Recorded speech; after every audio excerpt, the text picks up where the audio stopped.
Hello, everyone. I am excited to be on tonight and just to do a live Q&A, a product Q&A with you. We have an amazing Black Friday sale that's going to be starting on Friday, on actually real Black Friday. So I know there's been so many sales that are ahead of time. And I thought, this is a great chance to really ask about what the products are, how they're used. I get a lot of questions about kiddos and, what should the kids use? And this is your chance to be able to really get those answers. I apologize. I'm sitting in my car right now. I'm actually in an appointment with my daughter, and I'm excited to tell you a little bit about what she's doing also. But I'm just excited to be able to answer some questions. All right, I'm starting to see some questions coming up, but I'll add some topics as well if there's not questions. Somebody said, what's the wait time to see me? Unfortunately, much too long. I'm working on that. Believe me, I'm actually talking with another doctor tomorrow to hopefully be able to get her to join our practice. We just have so much need, and we love to help you. So we're backed up a ways, but we're working on it. So gut products. This is a great question. What will it help with SIBO? Well, one of the big questions is, what is SIBO? And SIBO is small intestinal bacterial overgrowth. So it's where the bugs are just in the wrong place. And when that is the case, taking an antibiotic, just any kind of an antibiotic, is not a good idea because it's going to kill off the bugs, and we don't want them killed. We just want them in a new place. So what you want to do is you want to use the gut rebuild and the gut health. Both of those items are going to help to repopulate the gut the right way. So that's what I'm going to recommend definitely for that. For any gut issues, you're going to want to start with that gut health and gut rebuild. But yes, absolutely, it is wonderful for SIBO. All right, I missed a whole bunch of questions, and I'm unfortunately not the way I usually do this, so we'll have to see if my assistant here is going to be able to text me some questions to ask. Great tips on gut health, yes. Tonsil stones, I think it's causing my bad breath. What can I do? Absolutely, let's talk a little bit about tonsil stones. So what tonsil stones are, well, first of all, tonsils have something that's called a crypt. They're called tonsillar crypts. And what they are is simply the holes that are inside the tonsils. The tonsils are a little bit porous. Well, if you have swollen tonsils oftentimes because of head and neck infection, so that might be infection in the wisdom teeth areas, that might be an old infected root canal, that might simply be sinus infection or congestion because of food allergies or allergies from things that you're breathing in. All of those things can lead to swollen tonsils. Well, the more swollen it is, the bigger the crypt becomes, and then it becomes more able to catch things in that crypt. So then you get tonsil stones. There's another cause as well, is if you're not absorbing calcium properly, you will then deposit calcium in places that you don't want them deposited. So it'll show up as tartar on your teeth, gallstones, kidney stones, tonsil stones. So two things for tonsillar crypts, or for tonsil stones. They can cause bad breath for sure. So what I recommend is using the mouth rinse and holding it back there for a while before spitting it out. Hold it for 60 seconds, even 2 minutes sometimes, and that's great. But the other thing is find out what's causing those tonsils to swell. Look and see. Do you have infections where your wisdom teeth were removed? Do you have an infected root canal? Do you have, even get tested for allergies? Do you have some allergies that could be causing that swelling? And then number two thing is take more vitamin D and vitamin K, vitamin D3, vitamin K2. They will help with calcium absorption. So those are two big things. So rinse out, use the mouth rinse, hold it back there for 60 seconds, and get pumped up on your vitamin D and K and figure out what's swelling those tonsils. There's probably something in the head and neck, even if it's just an allergy. All right, I saw somebody say, what's a home remedy for toothpaste to hold over till going to the store for new toothpaste? Baking soda and water works great. It's literally all you need. And it's a great holdover until you can get something a little bit more effective. All right, I have infection in all 4 wisdom teeth sites and 4 root canals. Can that cause heart issues? Well, let's talk about that.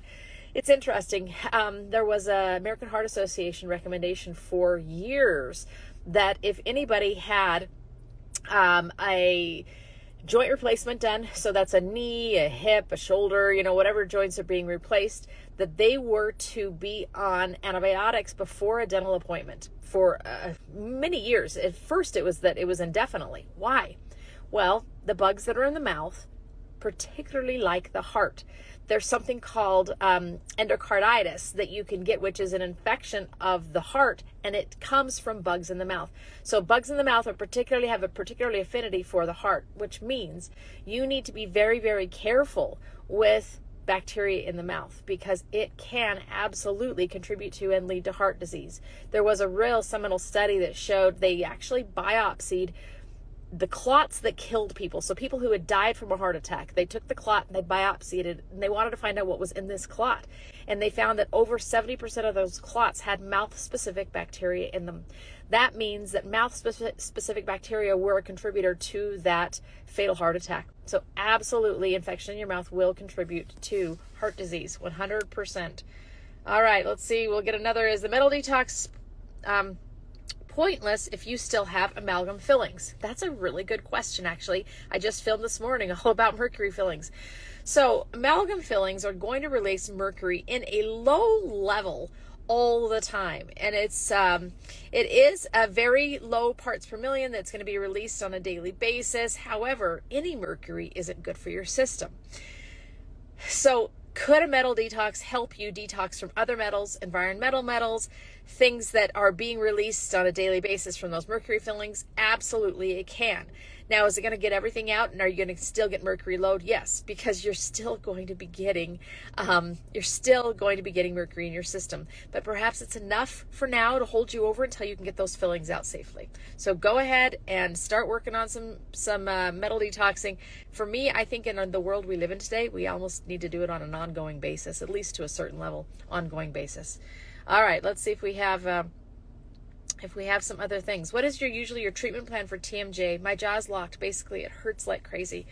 Okay, so this is a very good question. You need to consider, first of all, what's causing the locking.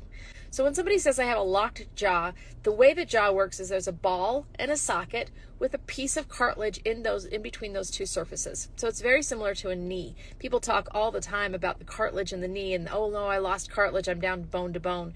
Well, what happens is that piece of cartilage is held in place by a ligament on the back and a muscle on the front. If you've had an injury where you hit this jaw here, any of those things, and it could have been even at age 2 when you're learning to walk, if you have an injury, what happens is it will sever the back side of that ligament, and it'll cause the cartilage to slip forward in the joint. So now when you're trying to open the ball, you're trying to move the ball forward to open your jaw, it's running into that piece of cartilage. It's in front of the joint, and you can't get your jaw open. So that's often a locked, closed filling. Or some people, they'll open all the way, and they can't get back closed because the cartilage falls off the back side of that ball backward, and then they can't get closed back from it. So what do you need to do? And especially if you have pain in the joint, most likely the muscles are they're tensing, and they're trying to hold the jaw out to keep it away from that cartilage and that bone-to-bone situation.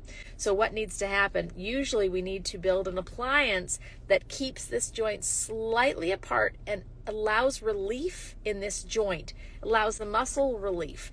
And if there is space for long enough, the body will actually create scar tissue in here that will act like that repaired cartilage. This is a little longer treatment plan, and it's a lot more than what I just said in that quick little snippet. But the first thing you need to do is get a CT scan, a cone beam CT scan, because we need to see where is that, what's going on with that ball in that socket, what's going on with the bone, what's going on with the cartilage, and what is going to be the next step in healing that area. All right, let's see if we got another one. Okay, I have enamel hypoplasia. Can we help with this? All right, so what hypoplasia means is that it didn't form correctly. Hypo is too little. So hypoplasia, you don't have correct enamel formation, which means you need more minerals. So absolutely, hydroxyapatite, all of our tooth powders and mouth rinse all have hydroxyapatite in them. Well, all hydroxyapatite is the mineral the teeth are made of, the mineral that you see right here in the enamel. So if you have hypoplasia, it means that the enamel did not form correctly or properly or enough. So you need more of what enamel is made of, which is hydroxyapatite. So absolutely, you 100% need to be using these tooth powders all the time, never anything else but that, and then add the added benefit of the mouth rinse. So this is a good question, thinking about how do those two things work together. So the tooth powder Well, let's back up even a little bit further. In a tooth, we have the enamel surface here, and it's very crystalline, but there are little tiny microscopic tubules that go all the way from the inside of the tooth all the way to the outside of the tooth. They're called dentinal tubules. That's how the body gets minerals from the inside of us all the way out to the enamel out here. Well, what happens when a tooth is sensitive, or what happens if a tooth is starting to get less minerals, starting to move towards tooth decay, is the crystals out here are starting to be dissolved. They'll dissolve from acid, sometimes from bacteria, which bacteria eat sugar, then they create acid. This leads to tooth decay. Sometimes just from our diet, sometimes from health issues. Sometimes we'll be very acidic health-wise, and we have very acidic saliva, and there'll be issues that are formed. So if that's the case, those tubes are the key. We want to plug those tubes with more minerals. We want to fill those tubes up with more minerals so that they're stronger. So the tooth powder is just the right size to be able to get into those tubes and plug it back up again. This is why we can whiten teeth with hydroxyapatite, because it actually just fills in all of those tubes with this really strong, wonderful mineral called hydroxyapatite. So tooth powder is what you brush with first. That's what I recommend. That's always the first step. And then if you're going to follow it with a mouth rinse, with our mouth rinse, I 100% recommend that my mouth rinse is what you follow it with. It's also going to have hydroxyapatite. So we tell you don't rinse after brushing with the tooth powder. Well, if you're going to be using the mouth rinse after, you're okay, because you're just adding another dose of hydroxyapatite. So what does the mouth rinse do, and why would you want it in addition to the tooth powder? Do you need it? Absolutely, because it's going to add hydroxyapatite, which is wonderful for your teeth, but it also has a special blend of herbal formulas, of herbs. They're going to help with gum disease. They're going to help with inflammation. They're going to help with bacterial overgrowth and overload. They're going to help with bacterial growth that causes bad breath. They're going to soothe the gums. There's so many added benefits with all of the things that are along with the hydroxyapatite. So absolutely, we like them to go hand in hand, one with each other. Okay, does the nanosilver mouth rinse stain composite bonded teeth? Great question, and this is a really good one to ask, because you think silver, that's going to be metallic, it's going to cause stain, it's going to be a color. It's not at all. There's actually zero color to it. It's completely clear. And the colloidal silver that we use is actually not an ionic silver. There's an ionic silver which will bind to things and actually cause staining. Sometimes it'll even cause you to turn blue. That's not the silver we're using. We're using a true colloid, which is suspended or floats in the solution in water, and it's going to do its job and move all the way out. So it won't stain, and it won't stay in your system either. So those are all really important things to know. Good question. I'll answer that one later. That was somebody else. My endodontist told me today that they only replace root canals. They said that if I want the tooth removed, I need to see an oral surgeon. That's a true statement. So endodontists only will either do a root canal or redo a root canal or do a surgical root canal. That's what they do. And I saw a question a little earlier on, if I have a root canal, is the only thing I can do replace it now. It goes down to those tubes I was talking about. Those tubes go all the way from the inside to the outside. When you have a root canal, the tooth is dead. They remove the nerve, they remove the blood vessel. It's a dead organ in your body still. And I joke that if you had a gallbladder issue, if the surgeon took the gallbladder out, stuffed it full with plastic, and then shoved it back in your body and said, good luck with that, let's see if the bugs don't find that one. Well, of course they're going to find it, and of course they're going to find eventually the dead tissue in your tooth as well. So unfortunately, I wish I had another solution for a root canal. Believe me, I wish. I would be able to help so many people keep their teeth. But typically, once a tooth has had a root canal, it's a downward slope to eventually being reinfected and needing to be removed and replaced, because it's the dead tooth that's full of dead tissue that has to be removed. So even if we redo the root canal, freshen it up some, it'll gain you maybe a few years, but it's still a dead tooth that's in your mouth. And the bacteria are going to find it eventually, and they do. Bleeding gums, or receding gums, any of your products help? Well, we have to go back to talk about what causes receding gums. There are a few different things. One is gum disease. So if your receding gums are because gum disease, absolutely the mouth rinse is going to be amazing for this. The combination between hydroxyapatite and colloidal silver actually creates a little bit of a barrier on both the gums and the teeth that is really good for bacteria. So if your gum recession is because of gum disease, 100% this is going to help. If your gum recession is because of the way your teeth fit together, if they don't fit together correctly, or if you are having to move your bottom jaw forward to get more air, so many things that the products are going to strengthen the gum, but they're not going to stop the progress of the receding, because the receding is due to something else. So what do you need to do? We need to figure out what that's from. Often you can read what I call kind of the pattern of the receding. If you just have receding in the front, most likely this is a tooth position issue. The teeth are too far forward and the bone is having to be too low down on the tooth. If it's out here on just the sides, often that's a function issue. The teeth are hitting wrong. If it's everywhere, then that may be that your mouth is too small and your tongue is trying to push its way out. Or if it's everywhere and your gums bleed, or bad breath, bad taste, then it's probably gum disease. So read the pattern of your recession a little bit. Okay, 4 and 5, I just missed that one. 4 and 5-year-olds with cavities, what do you do about this? Okay, darkness around the base of my lower teeth, what is that? So it could be a few different things. If it's right along the gum line, it may be a cavity. So what I recommend is brushing with the tooth powder and then taking some of that and rubbing it right on there and then going to bed. So you just leave it on there. You don't brush it off. You don't rinse it off, and see if you can't remineralize that area. Sometimes they're too deep. The cavity is too deep and it's going to have to be filled. Sometimes that's just a stain along that area. So do have a dentist look at it, but for now, use the tooth powder and rub it right into that spot. See if you can't rebuild that area. Are there alternatives to implants? Are bridges better? So let's talk about what a bridge even is. What a bridge is that you do a crown on the tooth in front of so basically a bridge and an implant both are to replace a missing tooth. So let me give you an example. This tooth on me right here is a dental implant right there. It was a bridge before. Now, fortunately, I have a great dentist who is my father, but he was able to do a bridge that only put a little metal wing on the back side of both teeth on either side of that space. Now, I had that bridge for a lot of years, but every time I would laugh, little kids would say, "What's black in your mouth?" Well, it was those wings, metal wings on the back side of my teeth. So when I was old enough and when, we all had the ability to do it, I actually had that replaced with the dental implant. Now it smiles like a tooth, it chews like a tooth, it flosses like a tooth. It's like I got my tooth back. I love it. Thankfully, when I did my bridge, we didn't have to damage either of those teeth, so they're both fine. But typically, a bridge in a back tooth area, what has to happen is you have to do a crown on the tooth in front of it and a crown on the tooth in back of the space, and then there's a 3-piece unit that goes over top of that whole of both of those teeth and the missing tooth area. The problem with that is, first of all, it puts additional strain on those 2 teeth that are holding the missing tooth, more strain than they're intended to have. So that is one issue. The other issue is that it's a fixed piece. So imagine this, and we're biting on this piece here. It's going to push down on this and it's going to lift the back side of the bridge up. What ends up happening is you have micro gaps that form and it breaks the cement seal. So then you get leakage underneath the bridge. You don't know, the bridge isn't loose entirely, it's just leaking. So you get leakage underneath the bridge, and research actually shows that within about 10 years after getting a bridge, you lose one of the teeth that's holding the bridge from new decay that you didn't know about. So preferably, I 100% prefer an implant because it doesn't damage or compromise the teeth on either side.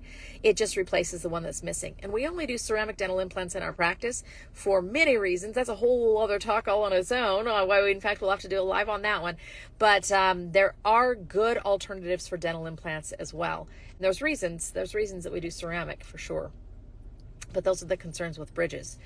Have you had cavitation surgery done myself, and did I have relief? Yes, I did have cavitation surgery done myself. Actually, about 1.5 years ago. It was last July that I had it done. And it's actually kind of funny because I have had some times where I had my adrenals were really depressed. So I even had a point where I was like, I couldn't hardly talk. I was singing tenor in my church choir. Like, my voice was really low. I couldn't get out of bed, just a lot of fatigue. Well, just today, one of my team members said that someone called and made an appointment, and they said, by the way, like, what is Dr. Jorgensen like in real life? And she was like, well, if you've ever met the Energizer Bunny, you've probably met her. She's like, she never stops going. So that's an answer to what was the result of the cavitation surgery, is literally my energy is better now than ever before. And I'm 50 years old and I run pretty much 24/7, and it does make a difference in your hormone health. 100%. 100%. A lot of information on cavitations. We will do that. Somebody just asked this. I'm going to answer this one right now. Laser versus traditional oral cavitation surgery. All right. So here's the thing. What is cavitation? And I don't even like using that term, so I'm not going to use it anymore, even though, I will use the term that I use. And what it is an area in the bone that didn't heal properly after a tooth was removed. So an area that didn't heal properly. What we find in these holes is basically a hole in the jawbone that just didn't heal right. What do we find in there? Well, we find all sorts of bugs, and we find dead tissue, like malformed tissue with all this oily junk. Well, if you shine a laser on that, what it's going to do is it's going to kill the bacteria in the hole. That's great. Unfortunately, the reason the bacteria are there is still there, which is all the dead stuff. So until you actually open it up, remove the dead stuff, clean it all out, the bacteria are going to return. That's my experience, is that a laser is not enough. It may give you short-term relief, but it's not going to fix the problem. The problem is the dead stuff in there that we really need to get out. I do want to answer one quick question. Someone asked about a flipper for a missing tooth. Does that also put strain on the other teeth? It does put strain on the other teeth because it has to sit next to them. It often also will create a place that food gets caught, and we'll often see a lot of tooth decay on teeth that are holding a flipper in as well. If that's the only thing you can do, it's absolutely better than not having anything. So I don't want to dissuade you from not having anything at all, but it does put less strain than a bridge does. So a flipper is just a removable missing tooth, a removable tooth that goes into that missing tooth spot. If I run out of toothpaste, what is the best home remedy for toothpaste to hold me over? Baking soda and water is what I recommend for that. It's a super easy one, and honestly, you don't even need toothpaste. Amalgam fillings, how important is it to get them out? Well, here's the deal. Those fillings release mercury for 24/7. They are going to release mercury. The mercury release is increased anytime you brush against them, chew with them, or have hot or cold temperature fluctuations, which is a lot, right? That's pretty frequently. So the problem is that you are getting mercury into your system all the time because of these fillings. It's a very, very low level. It is very much beneficial to get them out, 100%. There's also other issues with mercury that I haven't even talked about that relate to electric flow. They're metal, and metal conducts electricity. So that metal will conduct electricity, and it's this far from your brain. It does affect brain function. It affects all sorts of things. If you have brain fog, if you have fatigue, if you have gut problems, there is 100%, a reason that you need to get this mercury out of your system. However, if you're not going to do it safely, don't do it, because you're going to get so much more if you just go to any dentist and they're just going to drill it out and you're just going to swallow it. That is so much worse than leaving them in for the moment. So make sure you're getting it done safely. You need to look for someone who can do the smart removal technique. You ask specifically for it about that smart removal technique to make sure you're doing it safely. What do you think about laser treatment for enlarged tonsils? We absolutely do it. One of the procedures that we do is called Tonsilase, and it uses a special laser. It's called a light walker laser, and it will shrink the tissue back there. Very beneficial. We also help and coach you through figuring out what's causing that. Is there an infection somewhere else? Is there an allergy? Something like that. Okay, let's see what else we've got going on. Implants, how do they work, and are they worth it for a missing tooth? Can you leave an empty spot? So absolutely, you can leave an empty spot. People have been missing teeth forever. You don't die because you're missing a tooth. If it's your front tooth, if it's my tooth right here, which mine is, I pretty much didn't want to leave that tooth out. So how do implants work? Implants are a replacement for the tooth portion the root portion of the tooth. So the part that you don't see, it's actually up underneath the gum is where the implant goes. And it does fuse to the bone. Once the bone has fused to that root portion, we then put a connector piece and then a crown. So this is a crown that you see that's connected to the implant that's up in the bone above it. It is a tooth replacement. And research is showing, and research and experience shows that this is going to get you decades. I hope that this is the only thing I'm ever going to have to do. I had this in my early 20s. I told you I was 50, so that means it's been there for at least 25 years, if not longer. I have not thought a day about it since I had it. That's the goal for these implants, is that they are just like you never lost the tooth. Oh, I saw a question and it's too far. General thoughts on dental work during pregnancy, pain management, removing teeth, those kinds of things. You know what? There is a lot of risk from anesthetic, from especially if we're doing any kind of sedation, those kinds of things with pregnancy. And in my opinion is, if it's an emergency, you get it done during pregnancy, and preferably during the second trimester. If it's going to be something completely elective, meaning I have some mercury fillings, I would like to get those out, you wait till after pregnancy for those. If it's something that, again, like maybe areas where wisdom teeth didn't heal properly, no symptoms, wait till after you're done with that baby to get those out. I just feel like emergency care, absolutely, let's do it. Anything elective, let's wait till after. Oh, I did see somebody. That was the question. Yes, ozone injections before wisdom teeth extractions. That's an interesting question. Let's talk a little bit about what ozone does. Ozone is a broad spectrum antimicrobial. So what it's going to do is it's going to kill bacteria. When you have a wisdom tooth that's going to be coming out, if it's just removal because there's not space, there's not an infection there. So you don't need ozone before you get the tooth out. Now, how about after? How about after removing another tooth?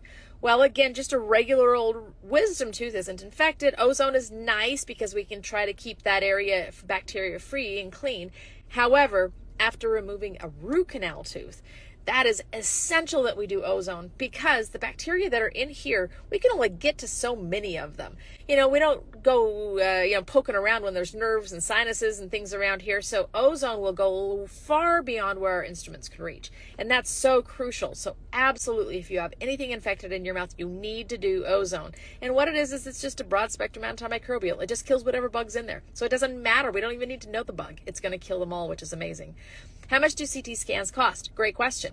So it's going to be based a little bit on where you are. A lot of doctors, a lot of dental practices will have this as part of a new patient package or a new patient special. So in our practice, I think it's somewhere around $250, but it's all included. You add it along with the exam and everything that we do together into a new patient package, but it's somewhere in that vicinity.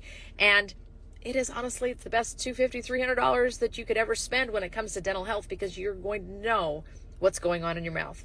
What kind of dental implant do I recommend? 100% ceramic dental implant. So ceramic or zirconia, they are the same.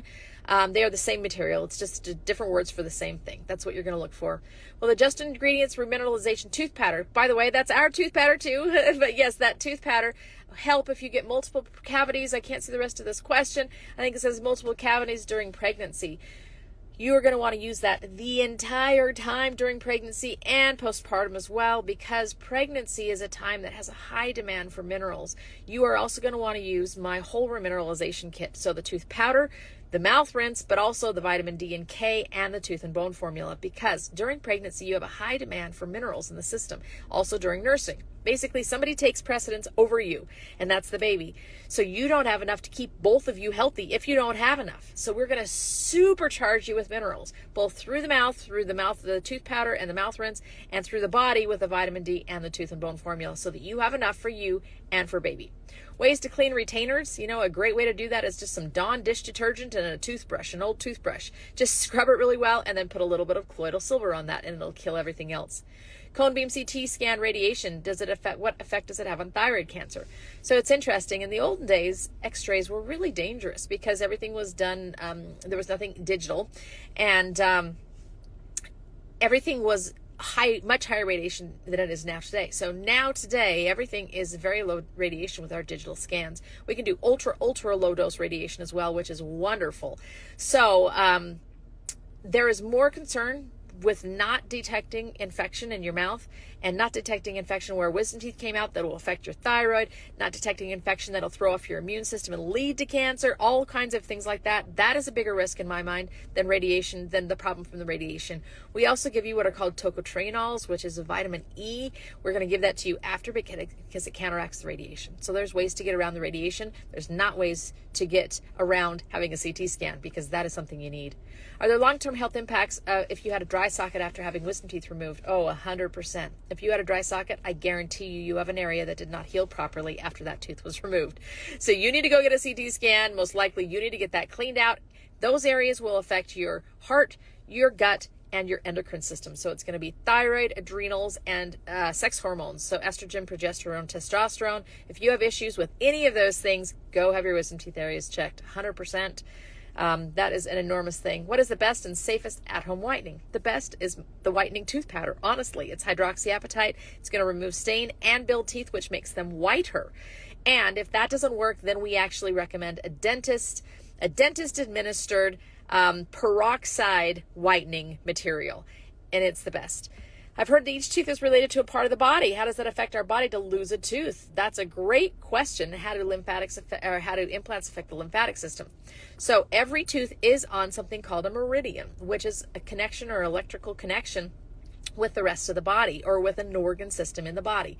Fascinating, and I see it so frequently. I had a patient who he was orange, like his skin was just orange, and he had root canals across all of these teeth, which are on the liver meridians. Well, he couldn't have a healthy liver with these root canals on these front teeth, and he was orange. He was jaundiced because of it. It was really, really interesting. So what we find is that each tooth, there's typically 2 to 3 teeth on each meridian. So if you lose one, thankfully you've got another on that area. But a dental implant, a ceramic dental implant, will reactivate that meridian. So dental implants, metal dental implants, will cause a conductivity issue along that meridian. Ceramic dental implants don't conduct. They will just reactivate the meridian. So it doesn't throw off lymphatic issues, because your lymphatic system is just trying to drain toxins. These aren't going to be toxins in your system unless there's bacteria and things it's trying to get rid of. But definitely you want to make sure that you're doing ceramic. Switched my 5-year-old to hydroxyapatite toothpaste, and he has 4 cavities. I think he's a mouth breather. Mouth breathing is probably your cue right there. First of all, get started on the mouth rinse 100%. Let's see if we can't get some even additionally on his mouth. But you need to look into something called a tooth pillow if you're not near us. Look for somebody who does something called myobrace. It will direct the growth of their mouth. If he's breathing through his mouth, he's not breathing through his nose. He's not getting proper growth hormone. He's not getting all the oxygen he needs for his brain to operate properly, and he's just not going to grow like he should. So you need to figure out what's going on and how to grow his mouth so that he can breathe through his nose properly. So look into something called toothpillow.com or into a practitioner that does myobrace or Healthy Start, and they can get a 5-year-old's mouth the right shape, the right shape developmentally, so that he can start breathing through his nose again. And I think you're going to see cavities just go away. What kind of metal with ceramic implant? There is no metal. So 0 metal at all with a ceramic implant. It's ceramic top to bottom. Grinding teeth at night, is that an obstructive airway? No apnea. 100% grinding teeth at night is often because of an obstructive airway. So what happens if you can't get enough air, you squeeze your teeth because it flattens your tongue. It flattens your tongue and allows more air to get by. So the first thing I recommend if anybody's grinding their teeth is go and get a sleep study. And there are really easy, inexpensive ways to do this now. You can do it from the comfort of your own home and then send it in. Contact our office. We can help you that way as well.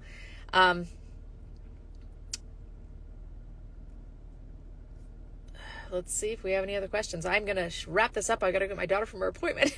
But this has been awesome. You guys have had such great questions. I absolutely love these questions. We are going to start doing these every Tuesday. Every Tuesday at 4:30. We are going to be doing a live. We'll do some that are topical, specific topics. Some are going to be open Q&As like this. Lots of things. And we are so thrilled and love to be able to answer questions like this. I'm going to answer these 2 quick ones. 5-year-old, an infection under her tooth, no pain. They won't do anything unless her tooth is in pain. If it's spreading, get the tooth out. If the infection's spreading and it's going to affect her body, get the tooth out. And then another question I saw was, why are people not doing these zirconia ceramic implants as much? Because they're new. They're just new. And everybody questions everything that's new. But there's 15, 20 years of research in Europe and experience in Europe using them, and they're working wonderfully. CPAP with sleep apnea with you guys have so many good questions on here. So many good questions. We will keep going. Like I said, we are going to do this every single Tuesday at 4:30, and I'm going to knock out your questions, and we will ask you if you have questions you definitely want us to be able to answer. We will ask for questions ahead of time as well. so that we can make sure that you get your questions answered. So we will start asking for that ahead of time, that you can submit your questions and I can be prepared. I'm pretty good at this, quick on the go. I can answer your questions quick, but I want to make sure that we're getting to all of them. So thank you so much, everybody. I am so thankful for you. Can I just tell you, everybody talks about Thanksgiving, and honestly, I think all we talk about is Black Friday. Well, how depressing is that?